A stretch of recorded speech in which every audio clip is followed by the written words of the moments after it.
வணக்கங்க, எல்லாம் எப்படி இருக்கீங்க? போன வீடியோ வரவு செலவு கணக்கு வீடியோவுக்கு நீங்கள் கொடுத்த ஆதரவுக்கு ரொம்ப நன்றி. எல்லாம் ரொம்ப அருமையான ஆதரவு கொடுத்தீங்க, ரொம்ப நன்றி. இந்த வீடியோவில் நம்ம என்ன பார்க்க போகிறோம்னா, யாரெல்லாம் கோழி பண்ணை போடலாம், யாரெல்லாம் கோழி பண்ணை போடக்கூடாது அப்படிங்கிறத பற்றி தான் பார்க்க போகிறோம். இந்த வீடியோவை நீங்கள் கடைசி வரைக்கும் ஸ்கிப் பண்ணாமல் முழுசாக பார்த்தீங்கன்னா உங்களுக்கே தோணிக்கும். சரிங்களா? யாரெல்லாம் கோழி பண்ணை போடலாம், நம்ம கோழி பண்ணை போடலாம், இல்லை நம்ம கோழி பண்ணை போடக்கூடாது அப்படிங்கிற ஒரு மனநிலைக்கு நீங்கள் வந்துடலாம். சரிங்களா? கடைசி வரைக்கும் ஸ்கிப் பண்ணாமல் பாருங்கள்.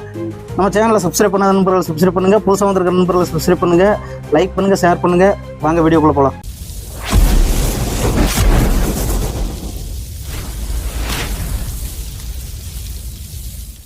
இதுக்கு முன்னாடி போட்ட வீடியோவில் ஒரு பேட்சுக்கு நான் இவ்வளோ வந்ததுன்னு சொன்னேன்.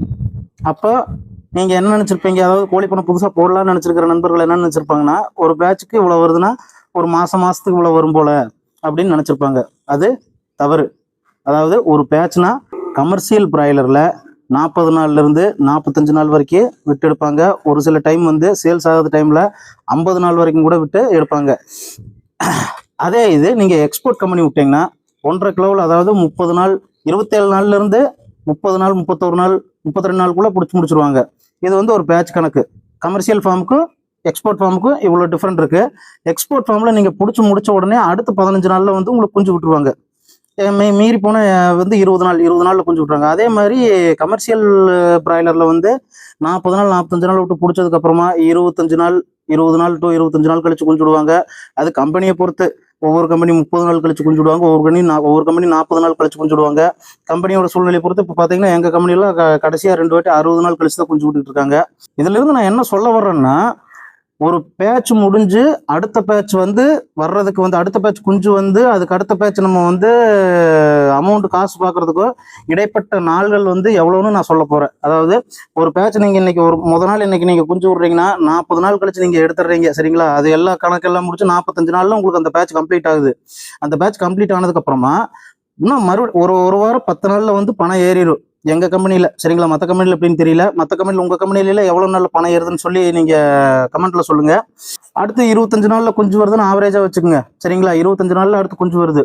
இப்போ முதல் நாள்லேருந்து 45 நாள் கோழி எடுத்து அதுக்கடுத்து கேப்டேஸ் 25 நாள், 70 நாள் போயிடும் அடுத்த பேட்ச் வர்றதுக்கு. அப்படின்னா ஒரு பேட்சில் நீங்கள் வருமானம் பார்க்குறது எவ்வளோ நாளுக்கு இடைப்பட்டது? இப்போ நான் ஒரு பேட்சில் 80,000 பார்க்குறோன்னு வச்சுக்கோங்க. அது வந்து 70 நாளுக்கு உண்டான வருமானம், 30 நாளுக்கு உண்டான வருமானமும் இல்லை, 40 நாளுக்கு உண்டான வருமானமும் இல்லை. சரிங்களா?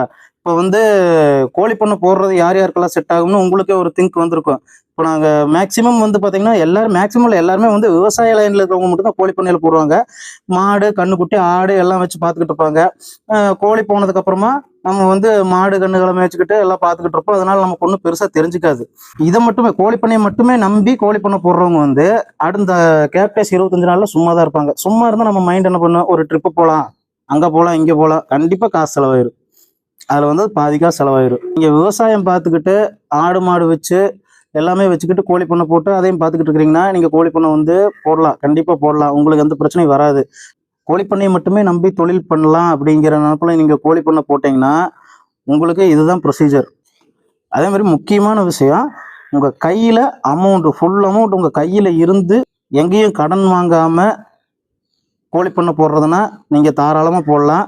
கடன் வாங்கி கோழி பண்ணை போட்டோ அல்லது லோன் வாங்கி கோழி பண்ணை போட்டோ சமாளிச்சிடலாம் அப்படின்னு சொல்லிட்டு நீங்கள் கோழி பண்ணை தொழிலில் இறங்குனீங்கன்னா கண்டிப்பாக லாக் ஆயிடுவீங்க.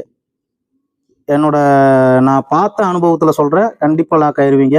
நான் கடன் வாங்கியோ லோன் வாங்கியோ கோழி பண்ணை போடல. எனக்கு எங்கள் அப்பா அம்மா சப்போர்ட் இருந்துச்சு, போட்டேன்.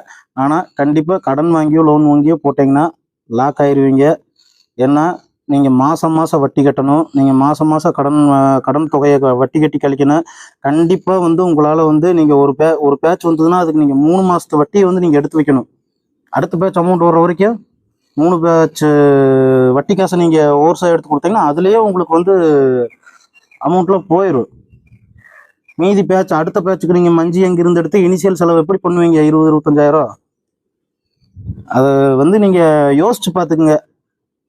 எனக்கு மனசில் பட்டதை சொன்னேன். உங்களை வந்து டீகம்ஃபோர்ட் ஆக்கவோ அல்லது டிமோட்டிவ் பண்ணவோ நான் இதை வந்து சொல்லலை.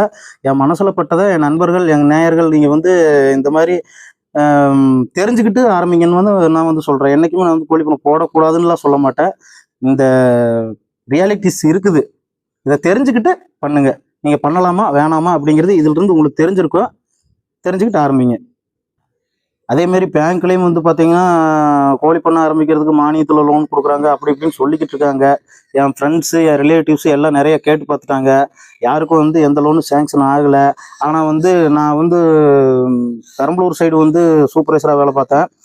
அந்த சைடில் வந்து எனக்கு தெரிஞ்ச 2-3 பேர் வந்து அந்த மாதிரி சப்சிடியில் பண்ண போட்டிருக்கிறாங்க. அது என்ன ஏதுன்னு டீட்டெயில் வந்து நீங்கள் தான் பேங்க்கில் போய் கேட்டுக்கணும். ஏன்னா ஒவ்வொரு பக்கம் ஒவ்வொரு மாதிரி இருக்கும். நீங்கள் போய் கேட்டு பாருங்க. இப்போ நான் சொன்னதுலேருந்து தெரிஞ்சிருக்கும். நான் சொன்னதை வச்சு உங்களுக்கு தெரிஞ்சிருக்கும். இப்போ நீங்கள் வந்து கோழி பண்ணை போடலாம்னு நினச்சிட்டு இருந்திருந்தீங்கன்னா இந்த வீடியோவை பார்த்தா கண்டிப்பாக வந்து நீங்கள் கோழி பண்ணை போடலாம் அல்லது கோழி பண்ணை போடக்கூடாது அப்படின்னு உங்களுக்கு கண்டிப்பாக தெரிஞ்சிருக்கும். உங்களுக்கு மேலும் ஏதாவது தகவல் தேவைப்பட்டாலும் கமெண்ட்டில் சொல்லுங்கள். உங்களுக்கு என்ன சந்தேகம் இருந்தாலும் கமெண்ட்டில் சொல்லுங்கள். உங்களுக்கு என்ன தகவல் தேவைப்பட்டாலும் கமெண்ட்டில் சொல்லுங்கள். கண்டிப்பாக நான் உங்களுக்கு வீடியோ போட்டு அதை தெளிவுபடுத்துவேன். அடுத்த வீடியோவில் வந்து நான் என்ன வந்து சொல்ல போகிறேன்னா, ஒரு பண்ணை போடுறதுக்கு A to Z எவ்வளோ செலவாகும், 5000 கோழி வளர்த்துற மாதிரி பண்ணை போடுறதுக்கு A to Z என்ன செலவாகும், நம்ம வாஸ்து பார்த்து மால் அடிக்கிறதுலேருந்து பண்ணைக்கு பால் காய்ச்சற வரைக்கும் எவ்வளோ செலவாகும்னு ஃபுல் டீட்டெயிலாக எல்லாமே சொல்ல போகிறேன் அடுத்த வீடியோவில். சப்ஸ்கிரைப் பண்ணாதவங்க சப்ஸ்கிரைப் பண்ணி வச்சுக்கோங்க. பெல் ஐக்கானை ப்ரெஸ் பண்ணுங்கள். அப்போ தான் நான் போடுற வீடியோ உங்களுக்கு நோட்டிஃபிகேஷனாக வரும். அடுத்த வீடியோவில் சந்திக்கலாம். பாய்.